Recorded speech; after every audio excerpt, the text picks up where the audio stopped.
श्रावणाचा शेवटचा सोमवार का करावा आणि या दिवशी पूजेचं खरं महत्त्व काय आहे? चला जाणून घेऊया.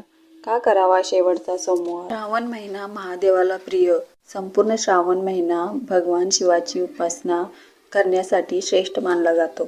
या दिवशीचे धार्मिक महत्त्व. या दिवशी शिवलिंगावर दूध, बेलपत्र व जलाभिषेक केल्यास पुण्य अनेक पटीने वाढतं. आध्यात्मिक महत्त्व. साधकाच्या मनातील नकारात्मकता दूर होऊन अंतःकरण शुद्ध होते.